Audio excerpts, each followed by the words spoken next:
السلام عليكم ورحمة الله وبركاته. اللهم صل وسلم وزد وبارك على سيدنا محمد، طب القلوب ودواها وعافية الأبدان وشفاها ونور العيون وضياها.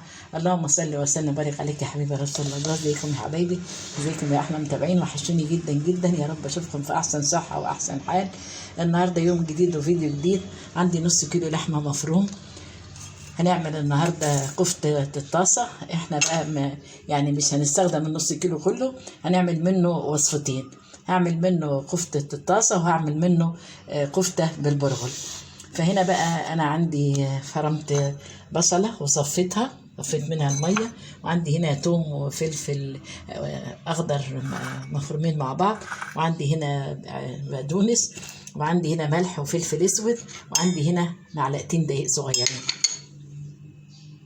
هحط كل الحاجات دي على الكفته كده على بعضها. وحابه قبل ما ابدا اقول لو بتشوفيني لاول مره اشتركي معايا في قناتي وفعلي زر الجرس ودوسي على الكل عشان توصلك اشعارات بكل وصفاتي. ولو عجبتك وصفاتي جربيها قولي لي في التعليقات. وحبايبي المشتركين معايا ربنا يديمكم نعمه عليا. تابعوا الفيديو للاخر وما تبخلوش عليا باللايك. هنا بقى الدقيق ما بيخليش اللحمه تكش يعني الحقيقه.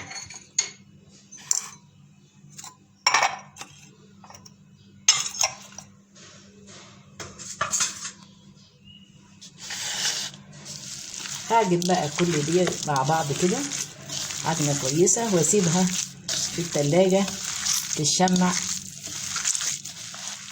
وبعدين نشكلها بقى ونرجع لكم.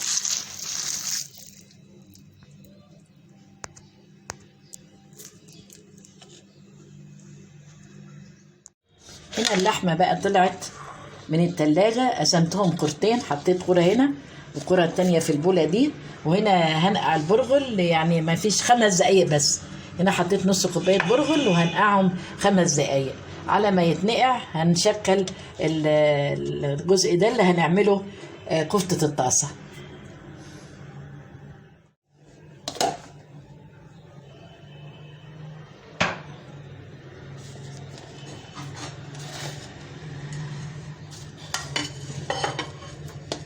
هنا بقى دي مية البصل معايا اهي، هنزل ايدي صابعي كده فيها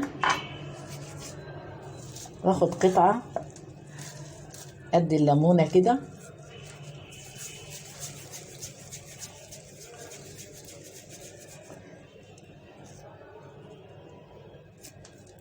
واخليها كده بالشكل ده.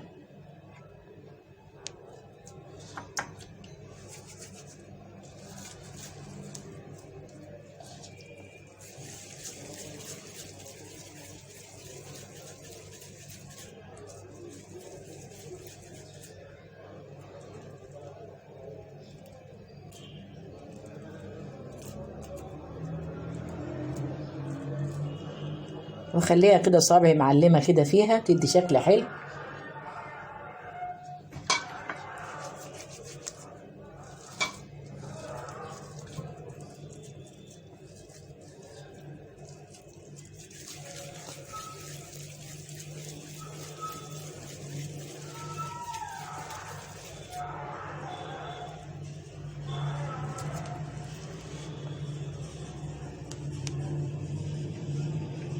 هكملهم بقى وارجع لكم. كده خلاص هم بقى انا شكلتهم وطلعوا بقى بالشكل ده كده. هركنهم برضو شوية في التلاجة قبل ما اسويهم.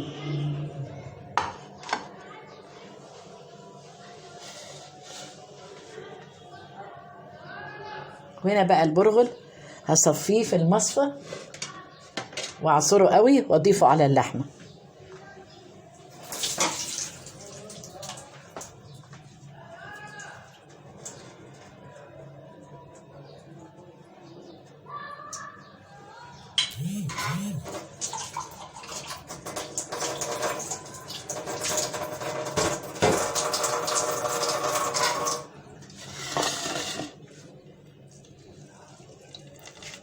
اصفيه قوي. ده نص كوباية برغل.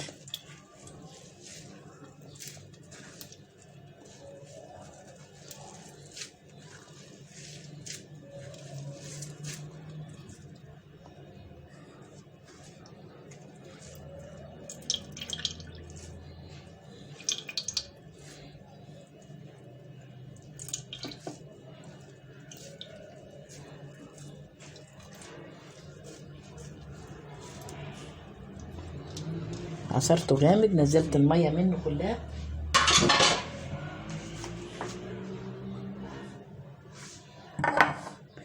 هنا بقى اضيفه على اللحمه واعجنه بقى عجنه كويسه.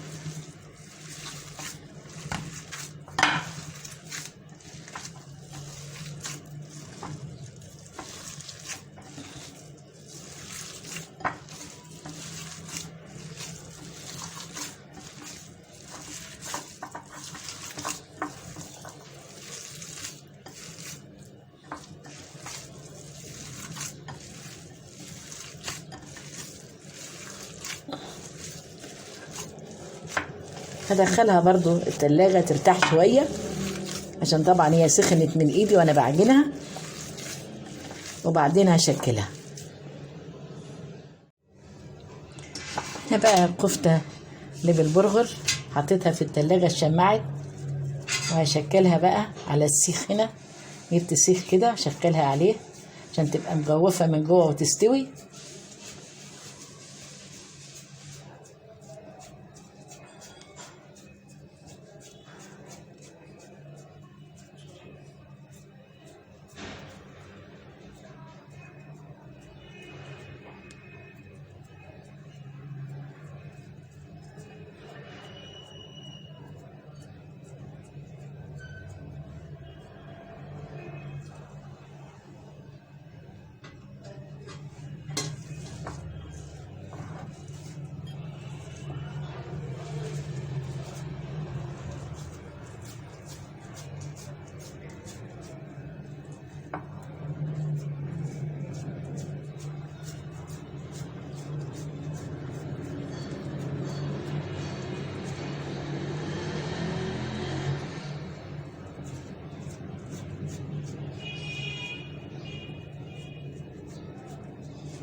هكملهم بقى وارجع لكم.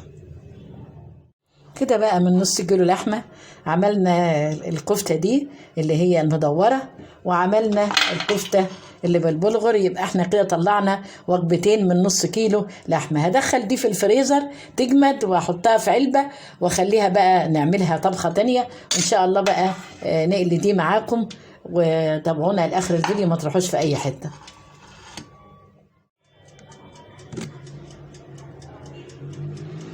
هنا بقى جبت الكفتة اهي، راس الكفتة، وانا بقى هجربها النهارده في الاير فراير. فانا حطيت شوية زيت كده، المفروض بقى اجيب بخاخ الزيت ان شاء الله اجيبه قريب. هدهنها بس كده بالزيت وادخلها في الاير فراير، واوريكم بقى تجربتي مع الكفتة في الاير فراير. هدهنها من الناحيتين، واسخن بقى الاير فراير شويه.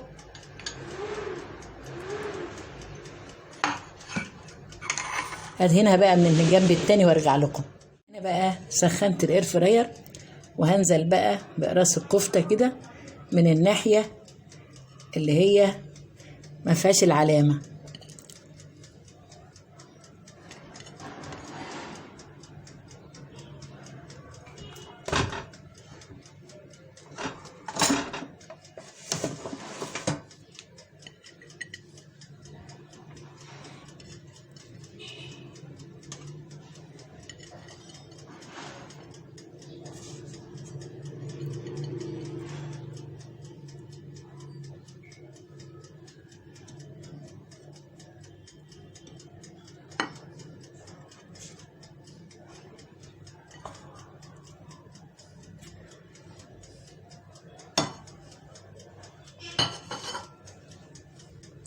كده رصيتهم بقى.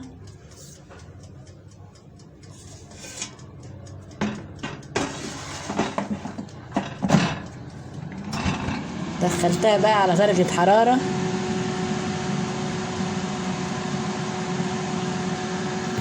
200، دخلتها على درجة حرارة 200 وحطيتها كده 10 دقايق، وبعد كده هرجع اقلبها على الجنب التاني، بس هخفض الحرارة.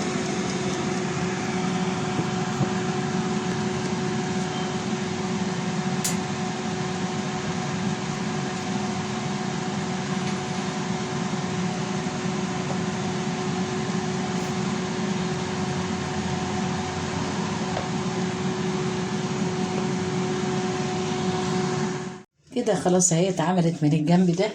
هقلبها بقى على الجنب التاني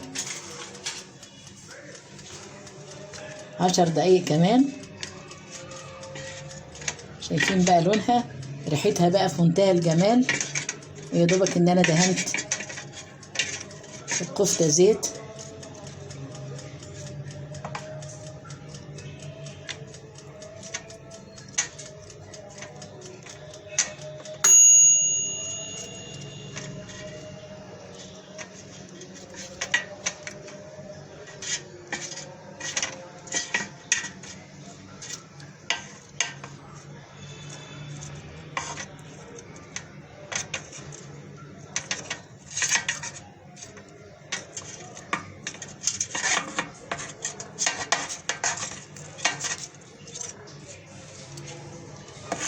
دخلها بقى على الوش التاني اهي، وشغلها برضو 10 دقايق.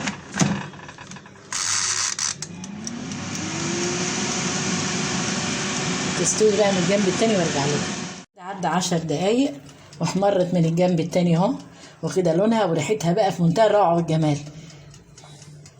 حطها بقى في الطبق وارجع لكم.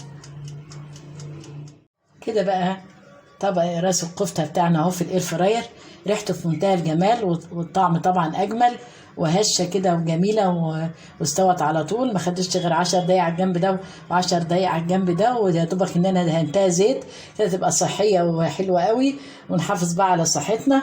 واتمنى ان انتم تجربوها، واتمنى لكم مشاهده ممتعه، والى اللقاء في وصفه جديده في فيديو جديد. وما تبخلوش عليا بقى باللايك والشير، شيروا الفيديو لاصحابكم، واللايك مش بفلوس عشان اللايك بيرفع الفيديو، فما تنسوش بقى اللايك. شوفوا الفيديو حطوا اللايك. والسلام عليكم ورحمه الله وبركاته.